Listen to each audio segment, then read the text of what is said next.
Assalamualaikum warahmatullahi wabarakatuh.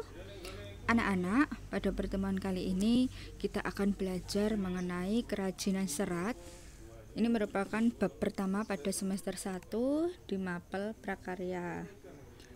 Sebelumnya, kita semua sudah tahu anak-anak bahwa Indonesia itu memiliki kekayaan alam yang sangat berlimpah.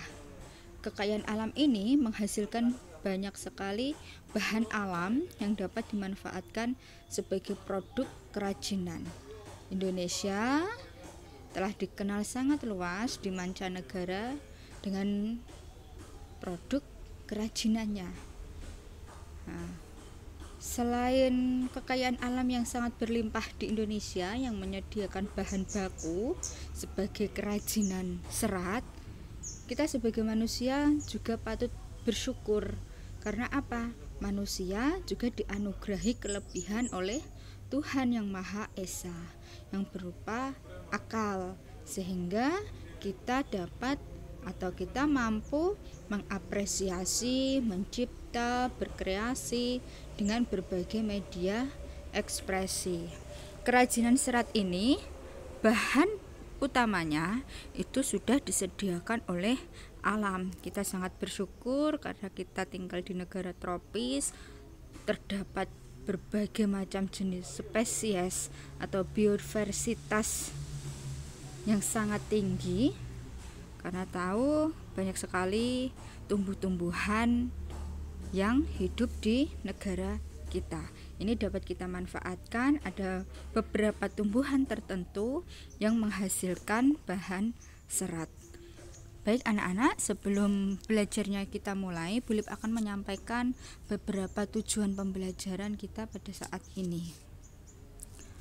Tujuan pembelajaran ini ada 2 poin. Jika kalian setelah selesai mempelajari pelajaran pada pertemuan kali ini, termasuk dalam 2 poin ini, berarti kalian sudah memahami. Jika kalian sudah mengerti. Tetapi jika ada beberapa yang belum jelas atau belum mengerti, itu tandanya kalian belum memahami dan bisa dipelajari lebih lanjut. Untuk itu, saya akan menyampaikan tujuan pembelajaran kita kali ini. Yang pertama, peserta didik mampu menjelaskan pengertian serat alam melalui membaca secara benar. Yang kedua, peserta didik mampu menganalisis jenis dan karakteristik bahan serat melalui membaca secara tepat. 2 poin inilah yang harus kalian fahami di dalam pertemuan kali ini.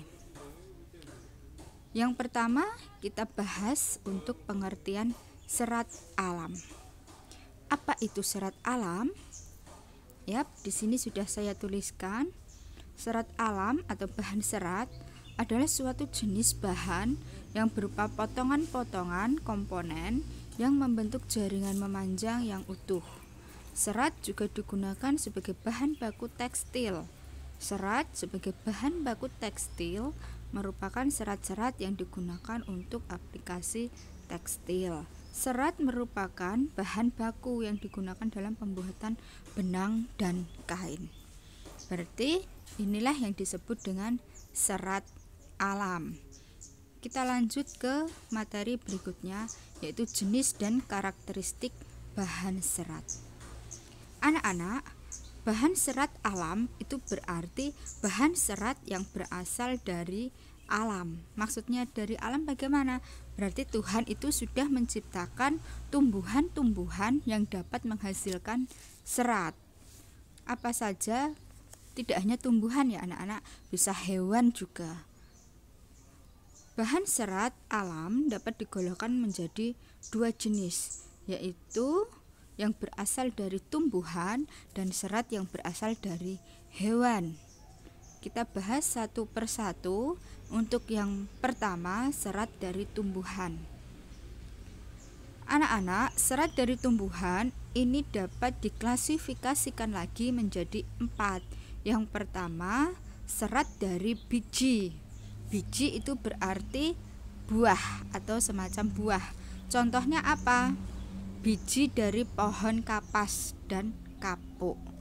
Kalau kalian tahu pohon randu itu bisa berbuah yang namanya kapuk. Nanti ketika kering bisa dimanfaatkan. Kemudian pohon kapas. Ini biasanya di perkebunan anak-anak sengaja dibudidayakan yang dalam jumlah yang besar. Perkebunan kapas ini merupakan salah satu bahan utama untuk membuat tekstil atau pakaian.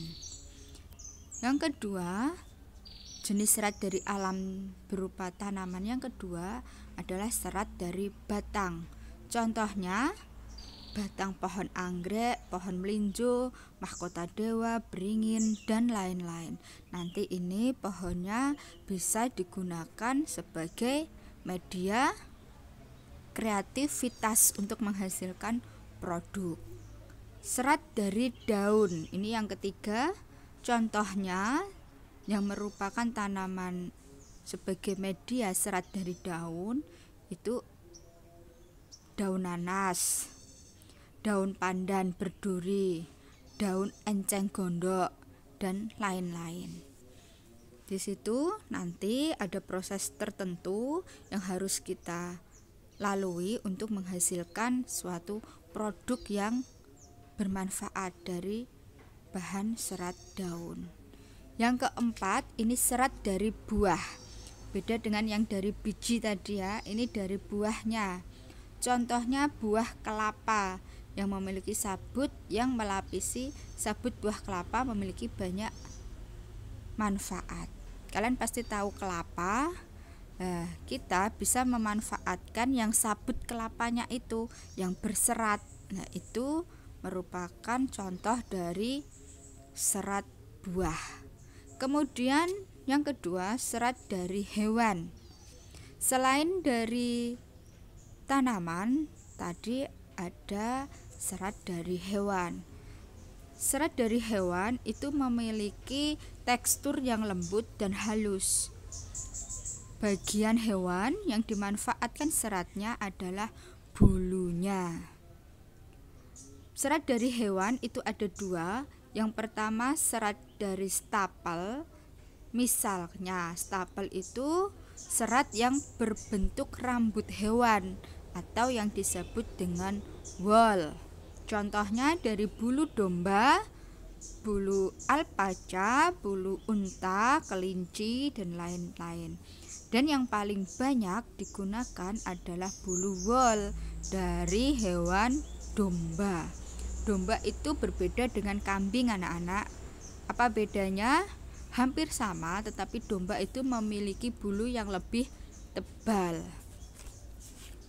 Kemudian serat dari filamen. Ini salah satu yang serat hewan tadi ya.